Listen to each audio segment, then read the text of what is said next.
En 87, nous sommes allés à une journée francophone à Saint-Christopher. Il y avait M. Zitoun, M. Scherer et Jean-Marie Gomas. En quittant cette journée francophone, sur le quai du métro à Londres, ces grands professeurs que j'honorais, moi petite interne, enfin jeune chef de clinique, voilà, je les entends dire sur le quai, bon alors maintenant c'est pas le tout, la fondation de la Société française de soins palliatifs. À quand la prochaine réunion?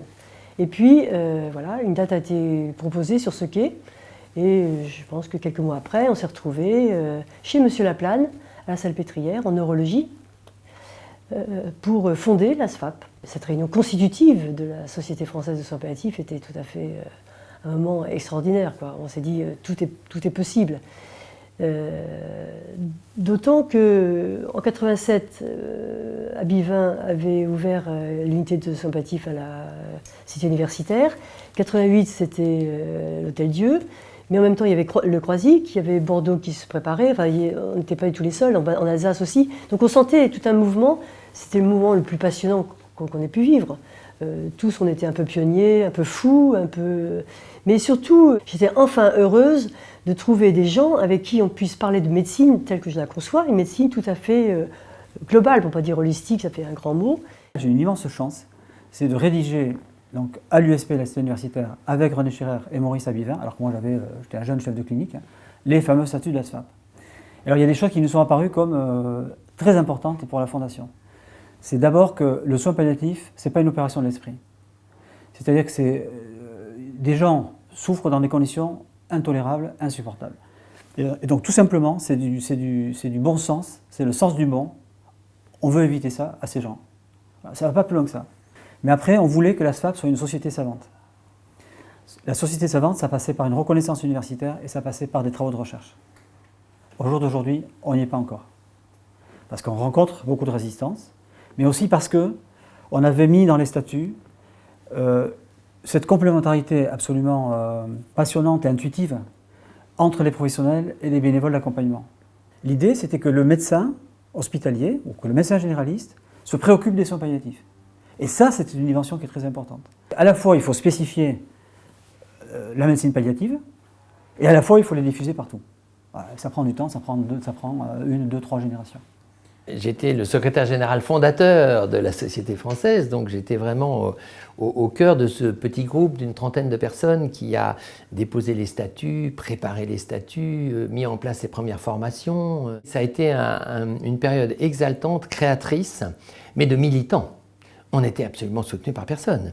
Il n'y avait pas de poste, pas de budget, pas de reconnaissance. Je me rappelle quand on a créé la SFAP, on était une trentaine de personnes seulement sur Paris et très vite les choses se sont formalisées. Donc c'est ce qui a permis de passer du temps des pionniers à un problème de santé publique. Ça a amené les circulaires, la circulaire Larocque en 1986, puis des lois, la loi 99 Kouchner, puis 2005. Donc tout ça, ça fait que les choses se sont vraiment structurées et au lieu que ce soit des choses isolées à droite, à gauche, personne dépendante, on va dire, c'est devenu un problème de santé publique avec une structuration. Il faut être nombreux et avec des compétences différentes pour porter le message du soin palliatif. Et ça, très vite, j'ai trouvé qu'il y avait cette obligation. C'est toute une constitution qui s'est faite en dizaines d'années. Donc, si vous voulez, moi, je ne présageais pas du tout ce qui allait se passer. On part de zéro et on arrive à ce que maintenant. Donc, il faut se rendre compte à quel point tout ça, c'est des carrés les uns à côté des autres pour constituer ce qui existe actuellement. C'est une construction de tous les instants.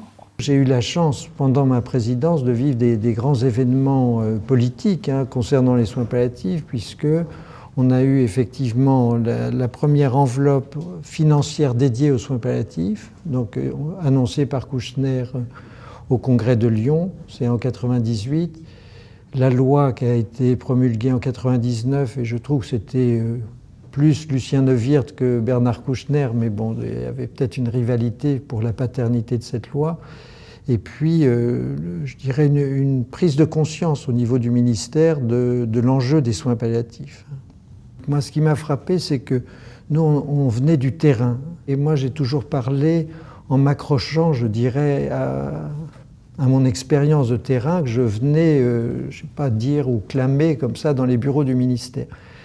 Et j'ai l'impression que c'est beaucoup plus par comment dire, ce qu'on a pu rapporter comme ça auprès de ces responsables politiques qui a provoqué une certaine prise de conscience qu'une réelle connaissance, ils n'avaient pas de réelle connaissance des choses. Donc en fait, ça se joue dans un enjeu humain de persuasion et après de réactivité ou de prise de conscience. Mais en fait, les responsables politiques ne connaissent pas bien, ou peu, je trouve, le domaine. Hein. Et je trouve c'est frappant ce décalage d'être dans une certaine connaissance. Eux, ils ont un certain pouvoir et les choses se jouent de façon extrêmement ténue. Hein. Comment on s'organise? Comment on organise les soins palliatifs? Et là, surtout dans les années 2000, il a fallu arriver à montrer l'importance de la pluralité de l'approche des soins palliatifs. C'est-à-dire que je me rappelle de certaines personnes qui étaient au ministère et qui disaient, pour développer les soins palliatifs, une seule chose, il faut faire des réseaux. Alors on disait, très bien, faire des réseaux, très bien, mais qu'est-ce qu'il y a dans ces réseaux? On va faire des réseaux.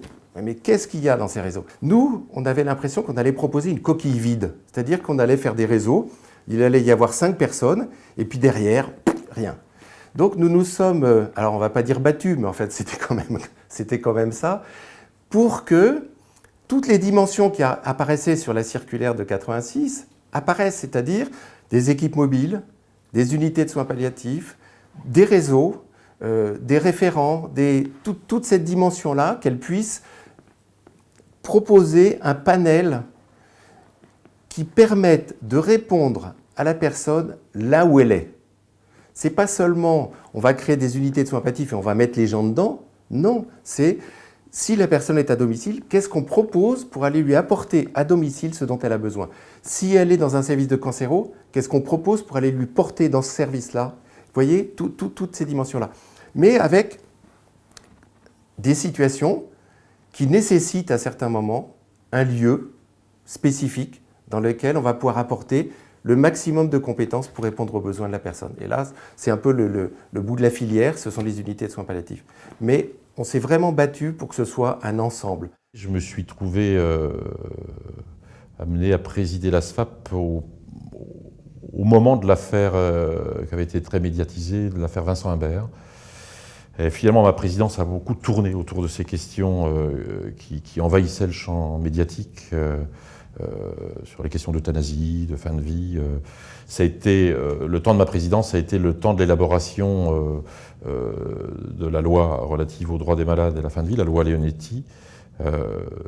Donc, le temps de ma présidence a été, pour beaucoup, occupé par l'accompagnement de la mission qu'avait Jean Leonetti pour aboutir à cette loi. Donc il y avait une collaboration très forte avec le monde des parlementaires. Le deuxième axe était très tourné vers une réorganisation de la Société française de soins palliatifs, avec la création de collèges, de groupes de travail, pour faire de cette association une dynamique de production de savoir, et ça avait été un gros travail de restructuration. Nous nous étions donné les moyens d'embaucher un directeur de la SFAP pour nous aider à restructurer cette association. Moi, ce que j'ai essayé de faire, c'est de dire mais il faut que nos concitoyens comprennent ce qu'on fait, et il y a des techniques de communication autour de ce qu'on appelle le storytelling, de raconter des histoires. Il faut expliquer aux gens ce qu'on fait, il faut expliquer que les soins palliatifs, c'est pas des gens tout en noir en train de pleurer tout le temps ou d'être dans le compassionnel et de tapoter gentiment la main des mourants, mais que voilà, nous c'est aussi la vie, c'est la vie jusqu'à la mort, et qu'on rigole dans les unités de soins palliatifs. Donc moi j'ai vraiment poussé à ce que les médias puissent venir faire des reportages. J'ai accepté très largement de participer à des débats, parfois musclés, avec notamment les partisans d'une légalisation de l'euthanasie, en expliquant que nous, on avait une position professionnelle de santé, on représentait les professionnels de santé et des bénévoles d'accompagnement, mais qu'on savait exactement de quoi on parlait, et que si on avait une position sur ce sujet, c'était au nom d'une vraie compétence, pas au nom de dogmes ou d'idéologie. Un des défis majeurs sur les années à venir, c'est de pouvoir parler de la fin de vie dans la société autrement que maintenant et autrement qu'à travers le simple prisme de la dépénalisation de l'euthanasie. Il faut que nous soyons en capacité, nous, citoyens, de pouvoir parler de la vulnérabilité, de vouloir parler de la faiblesse, de pouvoir même parler de la maladie, et de pouvoir dire que d'abord, ce qui fait sens dans une société, c'est d'être auprès de l'autre, c'est d'être solidaire de l'autre, où qu'il en soit. Et nous avons eu tout un travail au sein de la SFAP pour développer cette communication, à la fois, bien sûr, auprès des professionnels, parce que ça, c'est la mission d'une société savante, mais surtout auprès du grand public. Les problématiques les plus importantes à cette période-là ont été autour de la question de l'euthanasie et d'une forte pression qui a été faite d'une part autour d'une modification de la législation concernant l'euthanasie et d'autre part d'une évolution de la loi du 22 avril 2005, dite loi Leonetti. Une part importante du travail a été de continuer à dire et à affirmer que cette loi-là est une loi extraordinaire, probablement unique en Europe et même unique au monde, à partir du moment où on s'autorise à la mettre en œuvre, ce qui est compliqué parce que c'est une loi qui est fondamentalement une loi éthique. Une société savante telle que la SFAP n'est pas une société savante tout à fait comme celle des autres, qui reste dans une dimension extrêmement scientifique, professionnelle, productive, congrès. Là, il y a une dimension, et ça a été un travail de repositionnement de notre projet associatif. Et le projet associatif de la SFAP, c'est à la fois mobiliser tous les acteurs de soins palliatifs, que ce soit les professionnels de santé, mais aussi les bénévoles. C'est en même temps, donc, dans cet aspect de société savante, développer et transmettre les savoirs, et c'est le congrès qui en est la manifestation évidente. Et puis parallèlement, on est une société, une association qui est reconnue d'utilité publique et qui, dans ce contexte, veut promouvoir l'accès aux soins palliatifs pour tous. Il y a encore une personne sur deux qui n'a pas accès. Il y a 300 000 patients en France qui relèvent de soins palliatifs chaque année. Il n'y en a que 150 000 qui bénéficient de soins palliatifs. Donc on a encore beaucoup de travail à faire. Et en même temps, donc, cet accès aux soins palliatifs pour tous, on a comme quatrième, grand axe d'action, c'est diffuser la culture palliative auprès du grand public et des professionnels. Donc voilà, c'est en ce sens-là que je disais que la SFAP a une dimension militante. Le chemin parcouru, je trouve qu'il a été d'un tel militantisme et il a fait preuve d'un tel travail au quotidien en s'adaptant aux décisions politiques, en améliorant tous les plans triennaux, toutes les lois qui nous ont obligés à travailler, toutes les recommandations qu'ont fait la SFAP, qu'a fait la HAS dernièrement, avec l'aide de plusieurs sociétés savantes, dont la SFAP. Enfin, je veux dire, tout cela montre bien que le chemin parcouru est beau. Enfin, quand même, c'est un travail de qualité. Si vous voulez, c'est une vraie chaîne. Vous voyez, je suis fière de ce mouvement des soins palliatifs en France, franchement. Ce que je vois dans l'avenir, moi j'ai un tempérament optimiste de toute manière, donc je ne voudrais certainement pas désespérer les plus jeunes. Je trouve que vraiment ils ont tout intérêt à prendre le relais, à s'investir, à se former pour être compétents, à faire de la recherche, mais à être militants, car on n'est pas soignants en soins palliatifs ou bénévoles d'accompagnement en soins palliatifs en abandonnant le militantisme. Ce n'est pas possible, ça va avec. Ce sont les histoires singulières qui nous remettent en question tous, qui nous font travailler ensemble, même s'il y a des tensions entre nous, c'est pas grave, ce sont ces tensions-là qui seront facteurs de succès et de progrès dans nos pratiques.